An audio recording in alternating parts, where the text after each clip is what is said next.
வணக்கம் அப்ரகாம். அதாவது கர்நாடக மாநிலம் தட்சிண கன்னடம் மாவட்டம் மற்றும் ஹாசன் மாவட்டங்களை இணைக்கும் பெங்களூரு மங்களூரு தேசிய நெடுஞ்சாலை சக்லேஸ்புரா தொட்டதோப்புல அருகே சிராடி வனப்பகுதியில் தற்போது மண் சரிவு ஏற்பட்டுள்ளது.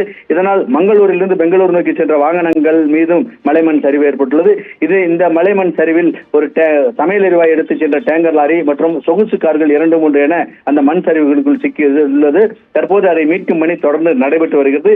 இது தொடர்பாக தட்சிண கன்னட மாவட்ட கலெக்டர் முல்லை முகிலன் சற்று முன் வெளியிட்டுள்ள ஆடியோ குறிப்பில் இந்த பெங்களூரு மங்களூர் தேசிய நெடுஞ்சாலையில் யாரும் செல்ல வேண்டாம், அடுத்த 6 மணி நேரத்திற்கு போக்குவரத்து நிறுத்தப்பட்டுள்ளது, இதில் செல்பவர்கள் மாற்று வழியில் செல்லுமாறு வேண்டுகோள் விடுத்துள்ளார். தொடர்ந்து மாநிலம் முழுவதும் பெய்து வரும் கனமழை காரணமாக பல்வேறு பகுதிகள் ஆறுகள் வெள்ளக்காடாக காட்சியளிக்கின்றன. ஒரு புறத்தில் மேற்கு தொடர்ச்சி மலையின் மேற்கு சரிவில் உற்பத்தியாகும் நேத்ராவதி, குமாரதாரா உள்ளிட்ட ஆறுகள் அபாய கட்டத்தை தாண்டி ஓடுகிறது. இவை அனைத்தும் அரபிக்கடலில் சங்கமமாகிறது.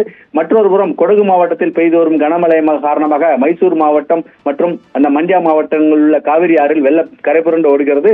இங்கும் அதாவது கிருஷ்ணராஜ சாகர் மற்றும் கபினி அணைகளில் இருந்து சுமார் 2 லட்சம் கன அடி தண்ணீர் காவிரியில் திறந்துவிட வாய்ப்புள்ளது.